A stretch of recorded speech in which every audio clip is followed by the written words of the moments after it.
Hi ma'am ngasi aigi viewer amna ko aigi washroom gi video su yengning ba oi mare ado chitha ba yade aigi washroom gi video gi ne ado ngasi di ngarang comment lak pane ba ado ngasi di washroom gi video ina semage ado ahan bada se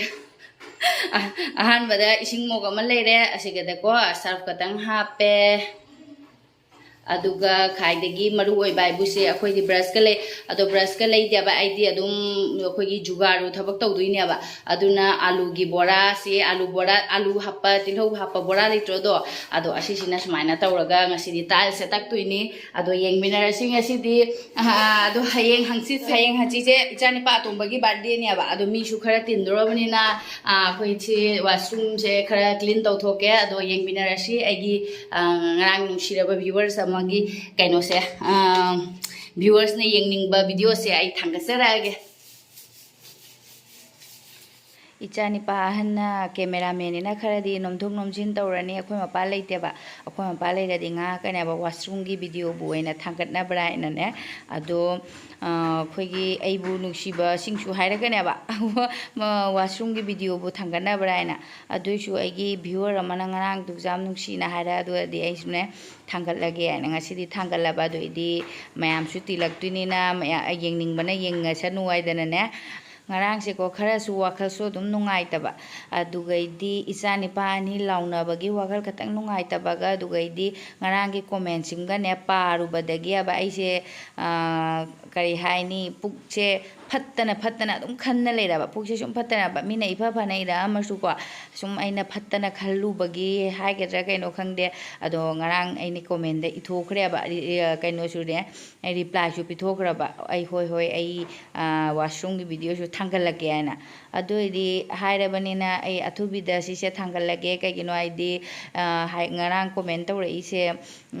agi kaino tawrakadaba natiaba nungti gi video yengadaba like subscribe tawbirakadaba mandeba aduna wange video khudingi changna ko washroom gi video yauraba ina yengdegi sarukti separate oina ngasi di blog ka semdre aduidi thabak su ngasi khara kanba aduna ne washroom je ngasi di sengadaba su leirabanina ado hapchare chapchana khare comment ga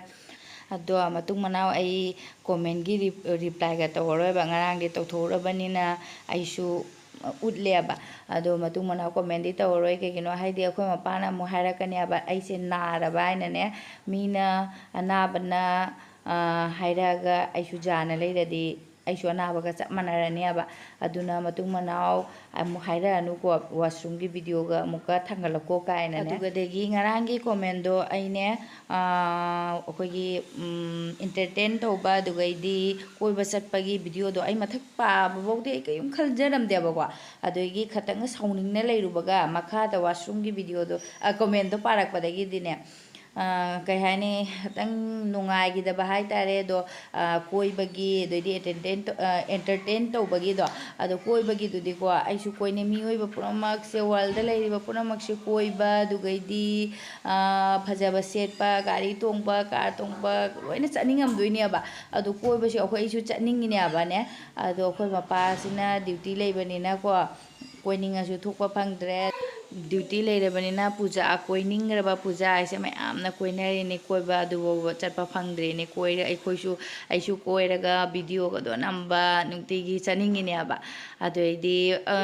entertain tawba aise prank tawba yai ado prank sidi handak se adum kharamna ojik matang se chade khote na hainarakani haina adum prank di tawdabani abane ai tai entertain tawba haibu dance tawba khoi reels semba khotpa ga do adudi handak punsi simagi di aina reels semba khoi dance tawba chongba phanba adugumadu aigi oinadi hainajadabanina adugumadu tawna ai entertain tawbadi ngamoiba aduna aigi blog sita haitai do nungsiba mayam ama comment lai ko adoidi akhoi tabu yengning basu mayam jauri video noma thangatredi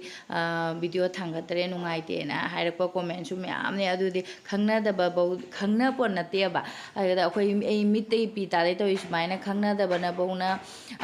video ngaijeri gaina haibado akhoi di sathina nungaijeba ko aduna aigi daily routine do mategam gatang oirasu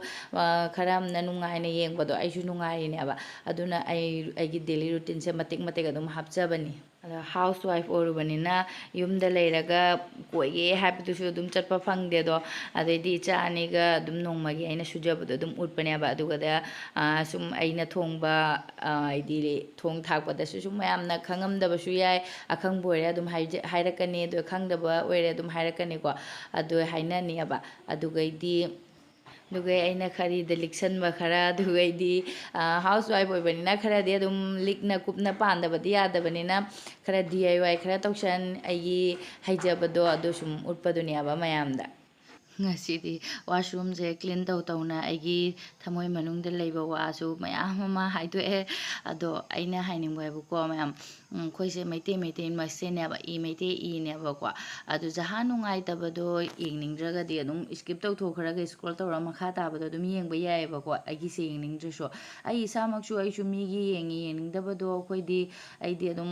ꯀꯔꯤꯝ ꯍꯥꯏꯕꯤꯔꯨꯗꯦꯕꯀꯣꯅꯦ ꯑꯗꯣ ꯍꯣꯏ ꯃꯤꯕꯨꯗꯤ ꯂꯣꯏꯅ ꯃꯥꯟꯅꯕ ꯅꯠꯇꯦꯀꯣ ꯃꯥꯟꯅꯗ꯭ꯔꯒꯁꯨ ꯑꯗꯨꯝ ꯀꯣ ꯑꯩꯈꯣꯏ ꯃꯩꯇꯩ ꯃꯁꯦꯟꯅꯤ ꯍꯥꯏꯗꯅ ꯌꯦꯡꯅꯤꯡꯗꯕ ꯃꯐꯝꯗꯨꯗꯤ ꯑꯗꯨꯝ ꯍꯥꯏꯌꯨ ꯐꯖꯅ ꯑꯗꯨꯝ ꯍꯥꯏꯕꯁꯨ ꯌꯥꯏ ꯑꯗꯨ ꯎꯠꯄꯤꯔꯛꯎ ꯍꯥꯏꯅ ꯌꯦꯡꯅꯤꯡꯗ꯭ꯔꯒꯗꯤ ꯌꯦꯡꯗ꯭ꯔꯦꯗꯅꯀꯣ ꯑꯗꯣ ꯑꯩꯁꯨ ꯆꯥꯛ ꯆꯥꯕ ꯀꯧꯕꯅꯤ나 ꯀꯣꯃꯦꯟꯗ ꯀꯔꯤ ꯍꯥꯏꯔꯛꯏꯅꯣ ꯍꯥꯏꯗꯣ ꯐꯖꯅ ꯈꯪꯕ ꯉꯝꯃꯦꯕ ꯑꯗꯣ ꯑꯩꯅ